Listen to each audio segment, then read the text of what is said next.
really, that was the biggest thing for me, was just like that acceptance, and then starting to see like how addiction starts to operate and how comprehensive and debilitating it can be.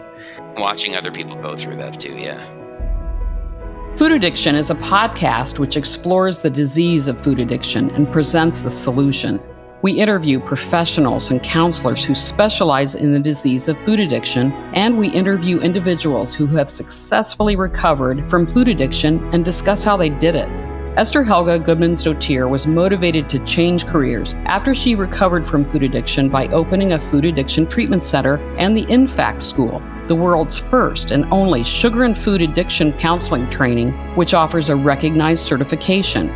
Check out the website for more information on obtaining this certification, as well as proven recovery programs at infactschool.com. Listen to these episodes as we discuss the problem and the solution around food addiction. I'm Susan Branscombe. I am a recovered food addict and the host of this podcast, Food Addiction, the Problem and the Solution. Today on the podcast, we host David Wolfe. Welcome, David. Thank you. Thrilled to be here. Yeah, good to have you here.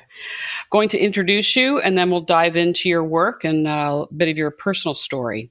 David Wolfe is a registered dietitian, certified food addiction counselor, and co-founder of SUGARx Global with his mother, Judy Wolfe, an online community dedicated to supporting individuals in overcoming sugar and food addictions. David Wolfe's work in nutrition and addiction recovery is personal.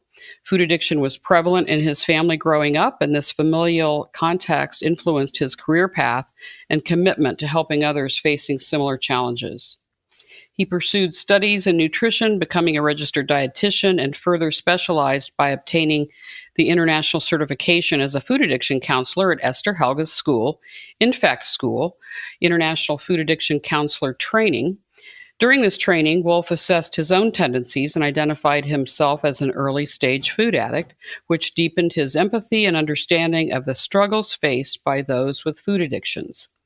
As co-founder of the company SUGARx Global with his mother, Judy Wolfe, David has been instrumental in developing programs to assist individuals in achieving freedom from sugar and food addictions. He co-authored the book, The Fix for Cravings, with Cynthia Myers-Morrison, offering insights and strategies for managing cravings and maintaining recovery. Wolfe emphasizes the importance of community support, connection, and comprehensive lifestyle changes in the recovery process. His approach integrates personal experience with professional expertise, aiming to provide holistic support for those seeking to overcome addictive food behaviors. His website is sugarxglobal.com. So welcome again, David. Thrilled to be here. Thank you, Susan. Yeah, it's awesome. Yeah, David and I have served together for years on the board of Food Addiction Institute, and that website is foodaddictioninstitute.org. Which is Food Addiction Institute, FAI, which was founded in 2005 as a nonprofit organization whose mission is to raise public awareness and offer education about food addiction as a substance use disorder, which is aligned with making sure food addiction is recognized as a substance use disorder and makes its way into the American Psychiatric Association, DSM-5, and that's the Diagnostic and Statistical Manual of Mental Disorders, 5th edition. The Food Addiction Institute also supports the availability of treatment for food addiction recovery. So happy to be serving with you and your mom, Judy, on the FAI board. Yeah, it's a family affair, right? So yeah, it is. We work hard, and we're well paid, right?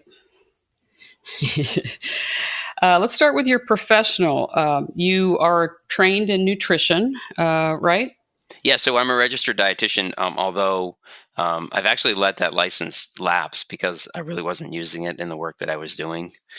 It was kind of a happy accident. I just missed tracking my CUs, but then when it happened, I was like, "Well, I don't need this." You still have the knowledge, but I have the knowledge and I have the information, and so that's sort of where I guess my professional career started. Mm-hmm. Yeah. When did you decide to make your career one of offering food addiction recovery? Yeah, so believe it or not, I was working in a nursing home. My job was to keep people from losing weight. So which in the medical system setting is a lot of pushing sugar, right? So I had this like sort of conscious debate all day long because like I'm living a certain way and then I'm doing something else in my work. And I didn't really even notice the struggle of it. And then COVID struck. And, well, that population really suffered a great deal. So then I became part time. And then as a result of that, I had started a food addiction group when COVID broke. I ran basically, I went to a conference, came back, works like, you aren't coming to work for 2 weeks because of COVID. So I thought, okay. So I started doing like some like free stuff for people that were, I mean, COVID, like food addiction, right? Just like it was crazy for people. I mean, they were like, all of a sudden these people are isolated, and we know what happens with addicts when they start isolating. Like, quite frankly, they start using. So anyway, and then that started to carry. And then when I went back to work, it was once a week. So that started sort of building some esteem. Meanwhile, I was helping people on the side, like here and there when I could. And then I was cut part-time, and then something happened like randomly. We were trying to figure out like where I'm certified in sugar, and so the people that were certified in America in sugar, which at the time it was like 5 people, we wanted to create standardized pricing. We didn't want anyone competing with anyone else. We wanted to just have equal pricing across the board. So we sat down to set that up, and Anna and my mom, and I think it was Cynthia Myers-Morrison at the time, they bought a handle, like a website handle. It's like SUGARx USA or something. And then like a week later they bought SUGARx Global. And then we had a handle. So then we had to do something with it. So that's kind of honestly how we were born. I feel like we were just happened. It felt like kind of like our calling. So COVID was a strange time. I mean, it was a lifetime crisis, weird thing that went on, right? And a lot of people, they're at home. They didn't expect to be at home, and they drank more and they ate more, and it's just all of that went up. I mean, everything was closed except for grocery stores and liquor stores.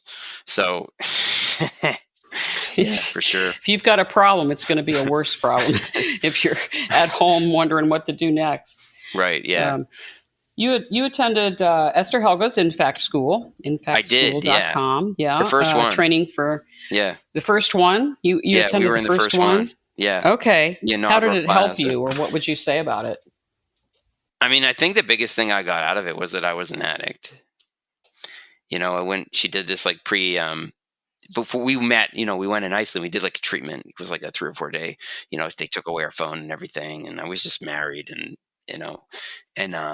before she has this conversation with me, and I fill out this little form, and she's like, "Oh, I think you're an early stage food addict." And like, I had like no defense, like you shake my family tree, a bunch of addicts just fall out. You know what I mean? So it's like, was like, there was nothing, I didn't have a defense. I didn't really at least in that moment, I didn't have any denial. And I was like, yeah, you're probably right. Looking back as a little kid, I would like get home from school and like hit the pantry. I'd find a box of like one of those boxes with like 6 packs of fruit snacks. I'd eat 5, leave the one just so I didn't get blamed, hide the wrappers, what I mean? And then, yes, but I was always a thin kid, so it didn't matter. Yeah. But yeah, so I think that like I had the necessary proof was there. I didn't try to push it away. And then, I didn't get clean right away, but yeah, what did I get from that program was, I think really that was the biggest thing for me, was just like that acceptance, and then starting to see like how addiction starts to operate and how comprehensive and debilitating it can be. Watching other people go through that stuff too. Yeah. We'll get into your personal story later, but I read most of the book that you and Cynthia authored, and then I watched the video, and so I've done research. Tell me about the business SUGARx Global. How do you just tell me about how the business works? Yeah. So basically, we usually have most of the people that come in, they come in through some sort of an event. So we hold like challenges and master classes and things like that. And basically, we give them a full tilt opportunity to educate themselves about what's going on. Most people, we've found ways so it's a little tricky to reach addicts. And what I mean by that is like through social media and things like that, because you can't use certain words, like they'll like shut you down. Right. So we have to find like what? Like weight, diet, addict, like, yeah. So we've had to like find pretty funny ways to get to people, but we've been able to do it. And what we really gear our educations to do is specifically to speak to addicts and rule out people that aren't. Like, the people that aren't are not going to want anything to do with what we're going to tell them to do. They're just, Yeah, and like, so I day wouldn't. one, we might have like 250 people. Day two, we might have like 220. Day three, they're like 150, Yeah, but it's it's like like, it's I don't want totally this. intentional. And then when they come in, we have a community that runs and involves a lot of coaching. And then we have something called the Recovery Accelerator, which is a more small group. It's more focused, systematic. It's like, do this, then do this, then do this, then do this approach. But in both those places, people, um, you know, Can they're find it. learning the Yeah, things they need to learn yeah. in And the order people to that open leave, themselves yeah, up. people Yeah. that leave aren't meant to be there. But yeah, you kind of weed them out. Like, okay, who's left? I'm always grateful when someone unsubscribes from me. I'm like, okay, you're not in my life Wasn't anymore. meant for them. Cool. I'm just, thank you. Like, thank you for saying, yeah. Right. Like we say in my program, I can't recover for you. You have to decide you've got an issue with this, and are you willing? And then kind of get to work. But you and at SUGARx Global, you have what you call a sugar assessment. How do you start with a client? How do you evaluate them? Yeah. So a sugar is something that people can do. They don't have to do it. But I think what it does is it like obliterates denial. Like, someone's like seeing on paper what has happened as a result of addiction through the whole course of their life, right? So like, they're seeing symptoms at like 3, 4, and 5 years old. And they're seeing like, wow, they met actual criteria for substance abuse disorder by the time that they were 9, 10, 11, or 12. And then, it just kind of like de-shames the whole thing. I think there's so much like shame and guilt associated with addiction. And like, when you really start to identify, like, could you really get mad at a 3-year-old for that? No. No. And I think it gives people an opportunity to like let go of that. And I mean, so the thing about addiction is that denial is it's not like something that ends. It's like, there's layers of it, and it keeps surfacing. And so I think the sugar is a great thing to be able to refer back to when you feel like, well, I'm in denial about this. And the funny thing about denial is usually you don't know when you're in denial. So Right. It's a funny thing about denial. It's very powerful. we say denial is, don't even notice I'm lying. So the sugar really handles that like Yeah. point blank head on, and it gives people a roadmap to follow. Yeah. There is a lot of shame in our society about just eat less, exercise more. And we know, you and I know, and many others know that this is a brain response to sugar. And we'll talk about eating more and cravings and so forth. But yeah, there's a lot of shame. Like, why can't you figure this out? Why can't you just diet and lose weight and keep it off? I don't know. I Well, it's tried not a that for knowledge 43 problem. years. I Yeah. mean, I mean, when I was working as a dietitian, the clients that I would work with knew more about dieting than I did. I mean, I had a master's in clinical nutrition, you know, from an esteemed university. No, it's not about what you know. It's not It's about about what you do. knowledge. It's about Yeah, what it's you about do. action. So, Yeah. So the sugar, I think, helps handle some of that like contemplation. Like, well, am I ready? Well, yeah, now I know who I am. So if I don't act now, I'm just going to accumulate more symptoms. Is that what I want? yeah, once you And know, it's yeah, reasonable for someone to want that. That's okay. right. You just wait. Yeah, once you know what you're doing with food, you know, you have to take responsibility. You can't really stay in denial anymore, and that can be obesity. We know that if you're carrying 50, 100 pounds, 125 pounds or more, that you're using food in ways that are unhealthy. So let's talk about food addiction. We know that there's a shift in the brain when we ingest sugar. It releases dopamine, which causes us to want to eat more and more and then crave it. And pretty soon it's out of control. What do you tell people that come into your program about food addiction?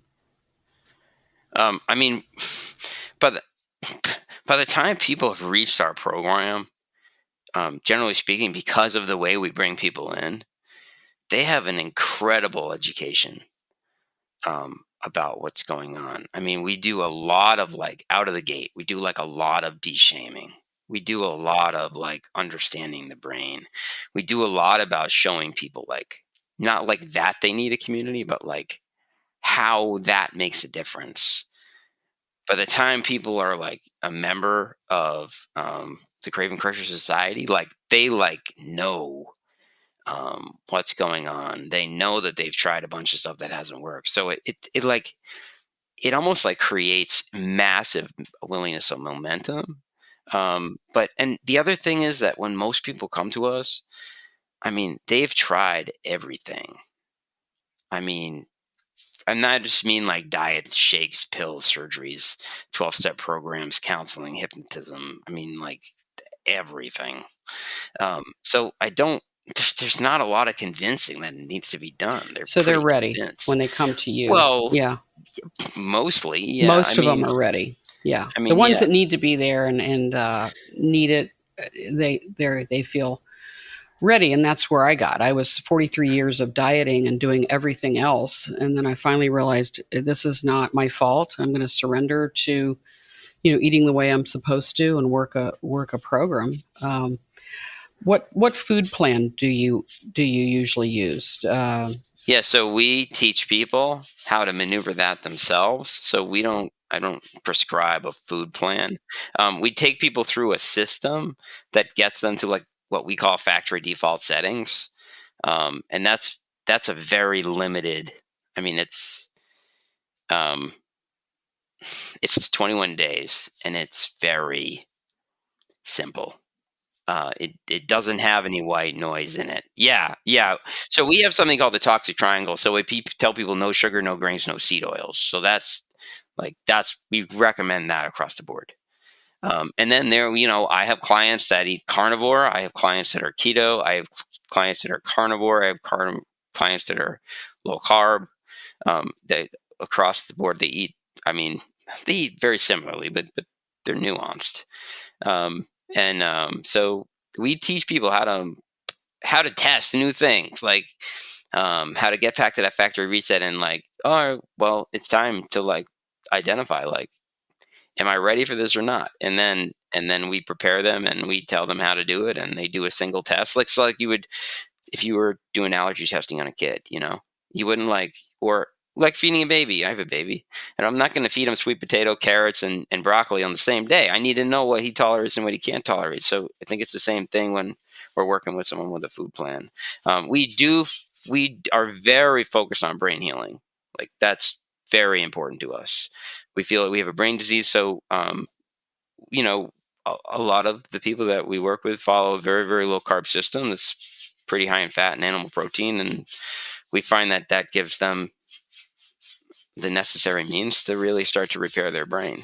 hmm Made me a So lot smarter to do that. So yeah, it's a reset of your brain. It's really retraining your brain and eating the foods that you're meant to eat, whole foods, and I think not. yeah, it's a matter of, are we providing the building blocks that we actually need to recover, right? And I don't, I mean, like, um, even if someone is thin, I mean, if they're an active food addict, they're malnourished. I mean, so we have to start to give the pieces back then. And oftentimes, the body does a great job of prioritizing what it needs to do first. So, whether that's your bone health filling in, getting the fat off the organs, like what have you, so our job is to provide the nutrients, and our body really just does the work. So, Yeah, indeed. Yeah, brain healing. So 21 days. Do you ask them to or suggest that they should weigh and measure their food? well, so again, that totally depends on the person. Yeah. I mean, if you asked me to weigh and measure, I would feel like I was smacking my head against the wall, right? Because I just don't have to do that. But like, if you ask my mom to weigh and measure, that's like a peace giving, serenity producing state, right? That's like okay. I know what I have to do. I can just do it. And when I've done it, I can feel good about what I've done because I know it's right for me. Right. And if you ask me to do it, I'm like, ugh. So, so it's totally individual. I mean, I would say this is totally a guess, but I would say about 20% of food addicts need to weigh and measure. The other 80 probably don't. Um, and it's just about, and we teach people like, okay, like, what are you experiencing? Like, what are the kind of thoughts that you're having? And then it's easy to be like, yeah, I should probably try this, or yeah, it doesn't seem like I need to do that yet, or at all. And then someone like me, I might need to weigh and measure in 15 years. I don't know, but right now I don't. And I'm just as addicted as the next guy or girl to food. It's just that that doesn't have to be part of my program. But it seems like the people that are like more grain addicted and volume addicted need to measure. And these addicts, they really like mentally present differently. And so like a straight up sugar addict, like candy, ice cream, that chocolate, they're more like um, their food acts more like an amphetamine to them. Like it's an upper. Yeah. And like grain It's a addicted pop. It's a pasta fix. breadheads, Yeah. it's more like an opiate. It's more of like a Yeah. downer. Yeah. And so Yeah. it's It it's feels like it. interesting. Yeah. And like they want that they want to stuff themselves with pasta so they get like that warm hug. Oh, And yeah. people with sugar they're just like they want adrenaline, they want to go fast, they want to run. Yeah. So And it's so different, so we isn't have to it? handle them differently, right? Especially Yeah. with the food. But in terms of the treatment of addiction, I mean, I look at food like it's 5-10% of the puzzle. So Yeah. once you have it down, you Well, can do the other stuff. yeah. Testing is the answer, right? We run tests. Like, have you ever heard of a stupid plan? Yeah. I've heard you talk about it. Yeah, so a Go stupid plan ahead. is basically like, where do you want to go? All right, what are two things that'll get you closer to that? And it's like, oh, I'm going to try weighing and measuring, and I'm going to try like, going to bed earlier. And then you just run it and you see. And so for people that are on the fence, try it, Try it. see if it helps. Right. If it Right. makes you crazy like it makes me, don't do it. If it helps you like it helps Susan or my mom, do it. Yeah. Yeah, Do it. Sounds like there's flexibility, and that's good. it Early has to be. Yeah. recovery. Yeah, early recovery we know is hard. I've done it. We begin to eat the foods our bodies have needed all along to function. We have cravings. We miss our foods. Our bodies are transforming by the foods we're supposed to eat. We're starting to eat those and not eating the foods that are gone. Um, Talk about withdrawal, and then we'll go on, two-part question, like what are the emotions and what's going on once you let go of the foods that you've been eating to soothe yourself. Talk about the recovery there. So you want me to talk about the process of withdrawal? Yeah, withdrawal first, and then causes and conditions, emotions, Yeah. and mental Okay. part.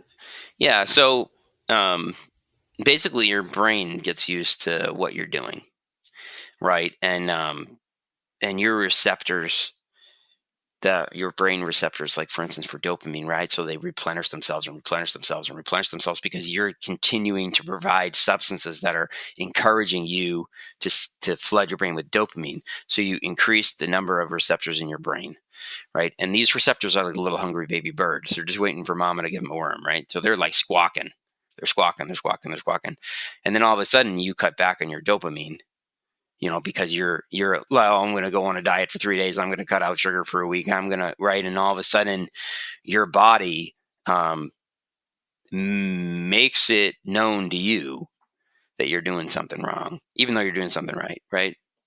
And so it creates havoc, and so like, what are some of the things that what happens in withdrawal? I mean, it's different for everybody, but it's just like withdrawal from drugs. I mean, muscle cramps, nausea, vomiting, diarrhea, foggy brain, irritability, fatigue, exhaustion, lethargy, brain fog, like the whole nine. And that can last, well, oh, I mean, it can last 3 weeks. I mean, generally speaking, our body starts to transition probably about like the third or fourth or fifth day, but it's still, there are hills and valleys, in that process. But it can be light for some people, or it can be really, really, really intense. Yeah, it Um, can be. And then, but somebody is coming in, they're willing, they know they have to go through this, they're ready, and then what do you tell your clients about the emotions that come up, the mental process of this? And I'm sure you went through this Yeah, with so Esther. we have um, we have something that we call, it's called the carb withdrawal symptom tracker. Um, and it is a way to, as objectively as one can, measure, especially during withdrawal, the change in the transitions that they're going through, right? And so it's not just physical symptoms, it's other stuff too, like pain, all the stuff we talked about, right? And emotions and irritability go in with that. I mean, we teach people that feelings aren't good or bad. Feelings are signals. Basically, every feeling you experience has a recipe of biochemistry associated with your brain. You just like learned, oh, this is sadness, oh, this is anger, and that's normal. Like, when I call like the people that coach me, and I'm like, well, I'm feeling this way, they're like, good, regardless of if it's a positive emotion or a negative emotion, if there's such a thing. So we really encourage people to sit with their feelings, and it takes like, it takes time for people to learn how to do that, because they've spent literally anywhere between like 2 and 5 decades, um, basically only feeling high and anger, you know. So there's a lot to fill in, like, and then we have people like, um, print out a feeling wheel, put it in your pocket, like, um, they even have them on pillows now. They have feeling wheel throw pillows, and then you find the color that you're in, and then you try to find the word, and then there are lots of things that you can do to help you with that. Like, open up a dictionary. What does it mean to be depressed? What does it mean to be anxious? And I mean, there are common feelings that are associated with withdrawal. I think anxiety is a huge one. Yeah. Yeah. Using our It's hard. imagination to destroy our own life, like, that's Yeah. anxiety. If you're used to numbing your feelings with food, um, and then you don't have your food any longer because you're in withdrawal and you're eating the way you're supposed to, um, it can be hard to identify those feelings, how you're feeling, how I'm feeling, how you're feeling, and getting the wheel out, because I have that wheel. It's like I don't even know how I'm feeling, but I have to get really quiet and like, here's how I'm feeling, and it's okay. It's not going to last forever, right? Yeah, and the reality is, like, being able to identify what you're feeling is only helpful if you need to communicate with someone else how you're feeling. I mean, it could be like a pat on the back. Hey, I'm sad. This is sad. Okay, that's great, Dave. But like, just feeling it, like letting it do what it needs to do to pass through, and that's the key, right? And we use tools that are really primal and basic, because addiction is really primal and basic. So Judy's favorite, no matter what, and that's like you learning how to sit on your hands when you want to use, and you sit on your hands until you don't have to not want to use anymore. So, and then we teach people how to identify, what is the trigger. What is it that you used to do when you got that trigger? What transpired when you did that thing, right? So if it's 3 p.m. and your energy dips, your usual custom is to hit the vending machine. And then, okay, how do you feel? Well, as my mom would say, like a piece of doo-doo, right? And then 3 o'clock energy dips, you go outside and run around the work building 3 times. How do you feel? Well, I feel energized. I feel joyful. I feel free. I feel, and it's like, it's not a complicated thing. But what we're training our body is to do is first identify what's happening, right? If you can't identify what's happening, you can't act on it, right? And then what might be better, right? And then what happens when you do that? And it's just a test, and that's it. And and for instance, some people's triggers are going to be sad, hopeless, down, tired. I mean, they're feelings. It's a big trigger area for people, but to teach someone how to sit with their feelings, that's hard, right? So in the beginning, it's more like, well, what can I do instead? And there's all old sayings that are really helpful, like, when you're home alone, you're outnumbered, or like, um, you know, I think that's just a perfect example. It's just like we get into this state of where we fight our feelings, we get into overwhelm, um, because we're in this state of resistance, and then yeah, we scramble our brains up, and eventually we get to this point where we back ourselves into a corner that we can't get out of clean. It's just, it's the Yeah. thinking. You guys do less, not individual work really so much as you do group work. So you and I know in groups it's very important to have other people I can talk to that support me if I'm having a feeling and I'm uncomfortable with it or I'm looking for some advice on a relationship. Talk about what you do in a group, and this is all virtual. This Yeah, is we all do everything online. over Zoom, and in our Yeah, community platform, we have like right. a live group meeting Yeah. feature. So talk about the group dynamics. Oh yeah. Well, first of all, it depends who's running it. I mean, the three of us run different, very different style of groups. We come from very different backgrounds. We have Yeah, very different flavors of addiction. Therefore, we have very different flavors of recovery. yeah, So we do a lot of what we call work alone together, which is where we'll have people do some individual work in the group setting, like you know, at their desk with their pen, and then we find that that really like narrows the focus and gets them really thinking, and so you're not like it just gets really people to focus in on and share. I think um, the reason that we do groups is that one-on-one. I find like when I work one-on-one with an addict, I'm like coaching the red dog. Like I'm coaching the disease of addiction. Like I'm not coaching Susan or Judy or Sally. I'm coaching their disease. And their disease is just like a brick wall. And so what happens in a group is like Ray will say something, and then Susan will like it'll be like this like big, bold, like powerful, vulnerable, filled emotional statement, and something like you would never in a million years mention out loud, right? But then all of a sudden, like you're kind of like laughing, and you're smiling, and you're like, okay, well, okay, I'll raise my hand. And so I think that happens in groups, just like it's this uncanny sort of momentum that's built by being in things together. And like Joe Niflin talks about like mirror neurons and all that stuff, and I think like that's a valid way of looking at it. But I just think it's like she talks about what? we normalize, Joe recovering Niflin out talks loud. about what? Mirror neurons, where like it's easier for me to replicate something if it's in my environment and I'm seeing it, I see. like Yeah, deep sharing or yeah, people following a food plan or yeah, people like doing the work. Um, yeah, and yeah. so I It's think what groups create honestly is first of all vulnerable sharing, and that's I think something that has to be modeled. Meaning we have to show people how to do that. And the other thing it does is it creates massive like collective momentum, where like someone could say something in a group and someone could like 2 weeks later catch it on a recording and it could like transform their recovery. And I think that that momentum does not happen in one-on-one. And that's why we yeah. don't do it. That makes sense. Talk about food cues in our society, and like you say, sitting on your hands, smells, sounds, time of day. You talk about those triggers in eating. Yeah. So basically all those things are cues, right? Um, and you're going to have cues that you didn't expect. I give you an example.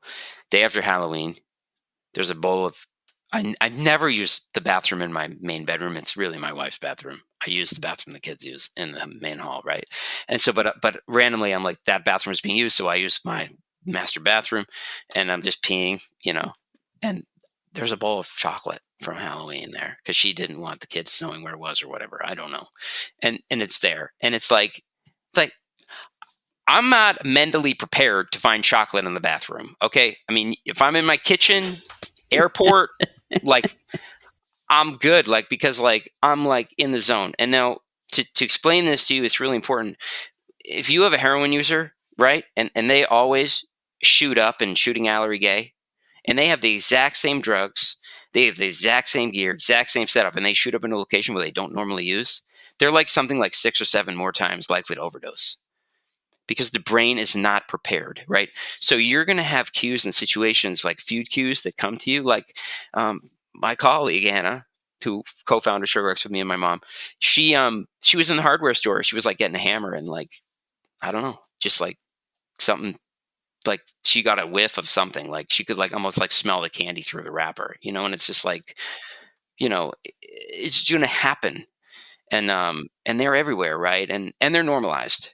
Um, and I mean, parents give their kids snacks to calm them down. it's a fact, right? So it's that normalized. So they're everywhere, right? And I think my one of my clients, Liz, she says it'd be easier to kick heroin. They don't serve it at family reunions, and it's like that's true. That's true.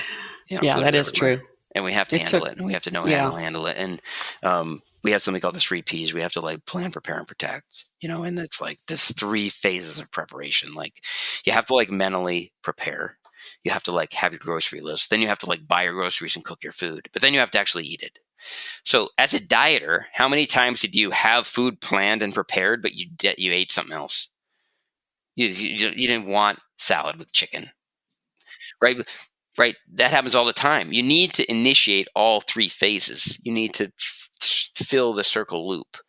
And I think you need to do that with every single cue. And the point is that when people engage in a system like this on a regular basis with other people that are engaging in the same system, what happens is they almost coach themselves. So they'll be in a trigger situation where their system is engaged, their disease is on them, and they'll just like work the system almost subconsciously. It's not even anything. It just moves yeah, on. yeah. We know that this is an action-oriented program. We're going to talk about your personal experience. They say that food recovery programs are not for people who need it; it's for people who want it. So, getting the willingness, and you say a goal without a plan is just an idea. So we have to take action, right? We have to, if we want it badly enough. If you resist and not say, yes, sir, not yes, but. You have to take action if you want to recover. So talk about that, and then we'll get into your personal history. I mean, I've never really honestly done anything I didn't really honestly want to do. That never. Like homework, video games all day. You know what I mean? Yeah, It's just I'm that's my very son. driven by what I want. I mean, addiction is absolutely the hallmark of addiction is self-obsession and self-centeredness. I mean, and so people that aren't in enough pain are going to seek the relief from that. And so yeah, people become willing, and pain is a great motivator. It is. It sucks, but it is. So what we do is we get people to see that they've done enough, like research. We have tools like the one that comes to mind is called the Craving Self-Discovery tool. And it'll show you on a 1-sheet page, the lengths that you've gone to through active addiction. And it ends with, okay, knowing that, are you ready for help? And Right. yeah, it's a yes. If you're honest with yourself, it's a yes. Yeah. Yeah. Because there's Right. no other way out. Right. You quote someone, I think it was on Facebook, Friedrich, or might have been one of the writings, Friedrich Nietzsche. You say, Oh yeah, I love that quote. he who has a why to live can bear almost any how. And I'm Absolutely. getting goosebumps about this. It's like, if Yeah. I want to live, I was slowly killing myself with food. If I want to live, I'll do anything to live if I want to live. So Yeah, it's I a mean, if beautiful you quote, have profound. enough of a vision, if you have enough of a why, you're going to do anything because it's going to be important enough to you. Yeah. That's it. Yeah. Yeah, it's like a primary purpose thing. Yeah. All right, let's dive into your personal. We've got some time left here in the podcast.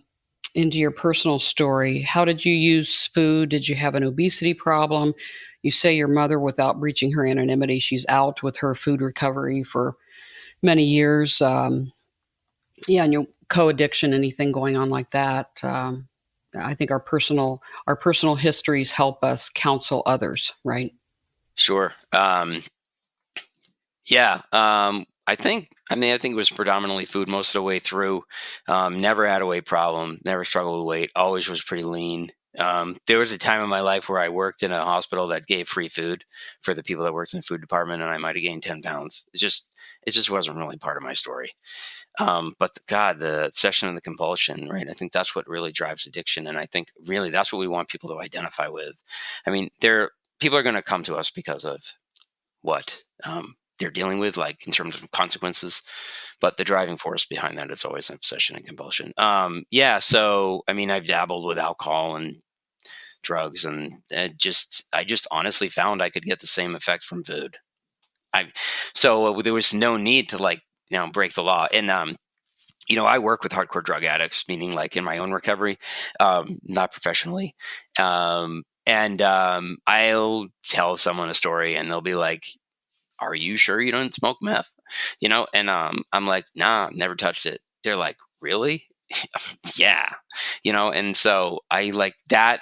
Um, I think that's a message that, like, I want to share. Like, food can take you to the level where you're acting like, I mean, you're not going to lose your teeth. I mean, maybe you will, but probably not all at once. But you're going to deal with some heavy, heavy, heavy consequences. And so I think that's all part of my story. But I really just think it's addiction. It wasn't. It's just like, I don't feel like there are any unique characteristics to anybody's story. It's just like, I tell people, like, I'm a garden variety addict. And they're like, what does that mean? I'm like, I'm garden variety. Like, you could, and people will send people to me, and they're like, this is the worst addict I've ever seen. It's food. I need you to talk to them. And I'm like, talk to them, and I'll be like, they're just regular.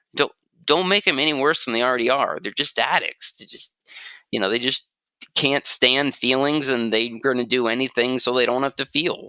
Right. That's Yeah. just regular.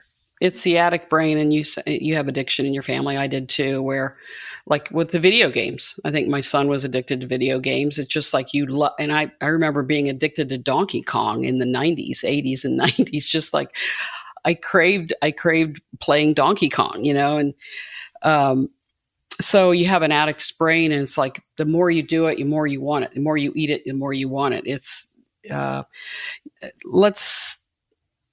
Yeah. You say your teenage years, read this somewhere, that was an especially dark time. How so?